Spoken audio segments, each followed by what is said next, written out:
Hello everyone and welcome back to a brand new video and welcome to F1 24. Yes, F1 25's been out for about 3 months now and I figured, we're pretty much finishing up Season 3 of our career mode. It's time we go back and, play a real F1 game. Or was it a real F1 game? Yes, like I said, despite the fact F1 25 now has been out for a few months, I feel like I can't remember whether F1 24 was that good, that bad, or somewhere in the middle. So today we're going to be kicking off a new series where we go back through time and we take on each of the F1 games. Starting, of course, with F1 24 and hopefully going back all the way through all the Codemasters titles back to 2010. And then last but not least, I'm going to put them all on a ranking board as well, where we can kind of compare and contrast, because even to this day, I still see people asking whether they should buy like F1 2020 or F1 21, whether they can somehow find F1 2013. So, yeah, let's see how this goes. Of course, if you're new, please do make sure to leave a like, get yourself subscribed to the channel.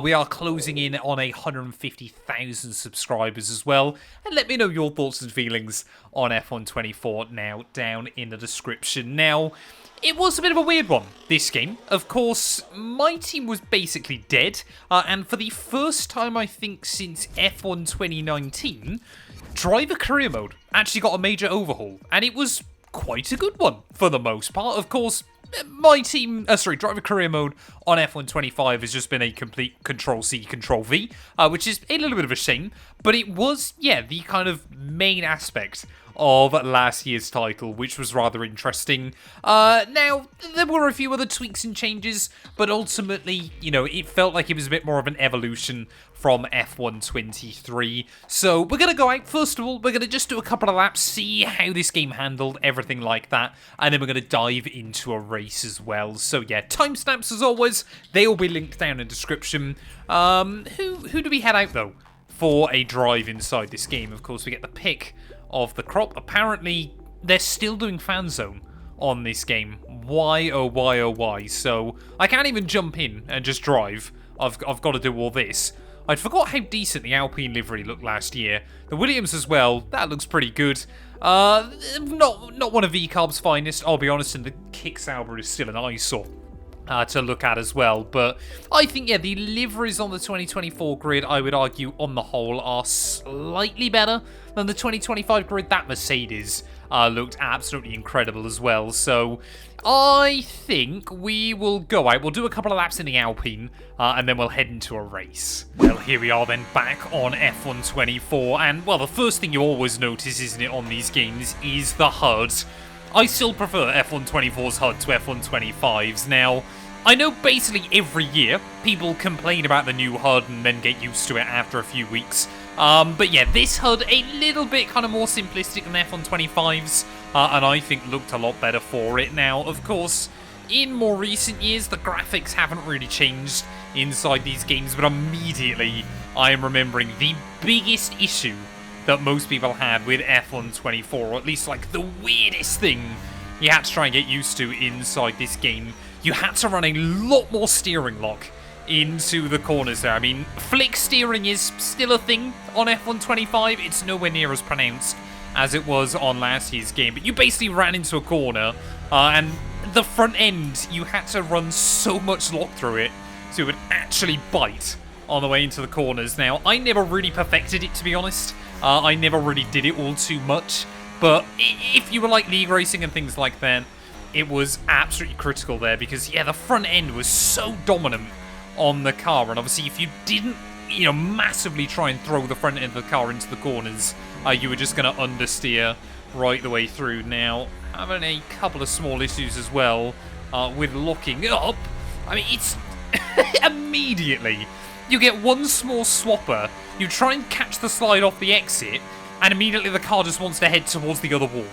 It's so weird and just peculiar. I remember when they first allowed people to have access to this game, and I remember doing my first few laps and just being so utterly baffled by how they had messed up this handling model as badly as they did. Now, apparently, apparently, they went to Max Verstappen for guidance on this year's game because, of course, during like COVID and things like that, obviously quite a few drivers played on the F1 games. Max didn't. He flat out refused because he didn't like them. So they went to the Dutchman to like get some feedback on how to make the cars feel a bit more realistic.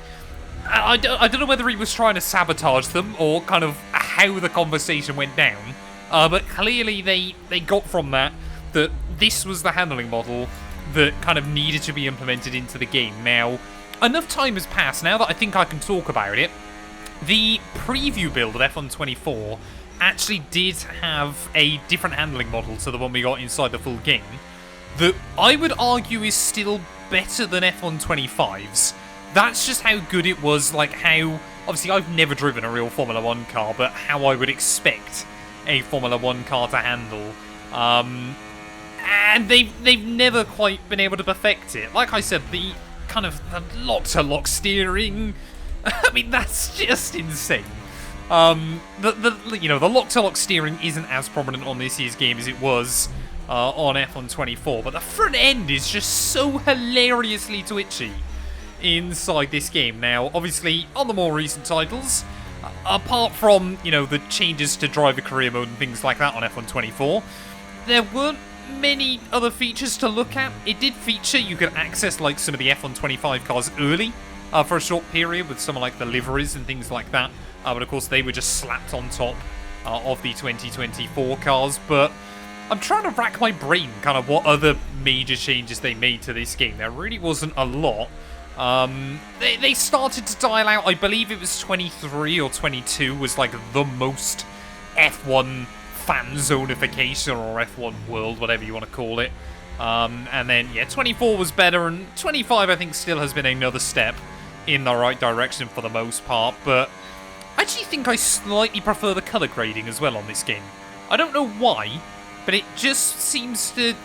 Like, it feels like it's ever so slightly darker. Maybe it's just obviously the old Imola. That was the main reason why I came here, so you can have a look at just how much this circuit's changed on this year's game. But, yeah, it's such a weird game to try and get used to again. I mean, it's just how much you've got to try and attack into the corners. I mean, look at that. How is the front end biting with that much steering lock in? Utterly, utterly ludicrous. Let's head, though, somewhere else. And we'll jump into a quick race. You join us in Portimao as we prepare for what will undoubtedly be a magnificent day of racing. It's time, of course, for the Portuguese Grand Prix. Portimao features 15 turns over the course of its 2.9-mile length. 9 are right-handers, while 6 are to the left. This is a track with a lot of uphill action, which only accentuates the importance of getting those exits right, especially at turn 4, where a good line can present opportunities to pass on the way into turn 5. Well, do any of you remember this track then inside F1 24? Yes, obviously Portimao, the only track that obviously was on F1 24 that isn't on F1 25. Otherwise, because the real life calendar didn't change, we've got all of the same circuits once again. I assume there was licenses is why they weren't able to keep this track inside the game. But I love this place. I think it's absolutely fantastic then, as listening to a rather muffled sounding Ferrari. It's 5 red lights. That's lights out, and away we go then. Let's look at that. Lando Norris getting a rocket ship launch on the run in towards turn 1. I've decided to do this one as Charles Leclerc in his Ferrari car, of course, because quite a few drivers actually obviously moved teams between 2024 and 2025. But Charles Leclerc was a constant there. It was very, very nice and easy. Whoa, through those first couple of corners. Again, we are immediately met by just how much front end this car has, or every car has, inside this game. Also, just how much kind of weirder the lockups were on the older games. Now, I always know that, locking up the front wheels on the F1 games is fairly forgiving all of the time, but on F1 24, yeah, obviously on 25, sorry, I was going to say, if you lock up, you do tend to go on a little bit in a straight line. On 24, it basically was nothing. I mean, I feel like esports drivers, they were, again, locking up pretty much because you could, and it wouldn't really affect you in any other way there as well. But yeah, the engine sounds, I don't know whether it's just this Ferrari, but it sounds, like I said, awfully almost muffled inside the game as well. And of course, we no longer have the kind of female Ferrari engineer if you get like a safety car or a red flag or something like that. Now, they only confirmed it recently, but apparently that's now been removed from F1 25 because Ferrari no longer use the system. I had no idea Ferrari was ever using the system, but that's why it was so peculiar inside F1 24 and a couple of other previous games as well, of course. I've got happy memories of the Ferrari car inside this game. Obviously won a World Championship with them inside driver career mode. Still, sadly, never was able to win a World Championship with Haas Formula 1 team as well, though, which was always a bit of a shame. But I believe I won one with Ferrari and one with Mercedes then. But yeah, maybe I'll have to go back on F1 25 and try to win one with Haas in the future, as, there you go. That's one of the other things as well. Again, because the front end was so unpredictable on this year's game, obviously if you tried to attack the curves and you got any kind of snap, say you had so much front end grip until you kind of pushed right up on the limit, and then immediately it would just betray you in an instant and obviously flick you off, or the back end would just immediately step round. Now, traction on this game was, I think it was worse, wasn't it? 22 had none, 23 had too much, and then 24 again felt okay. I would definitely say F1 25 though feels a lot better than last year's game for the most part. And I think ultimately kind of the biggest issue with F1 24, as immediately we are seeing, even around a circuit like Portimao where there's only one DRS zone, this was the big issue with this title, the DRS trains.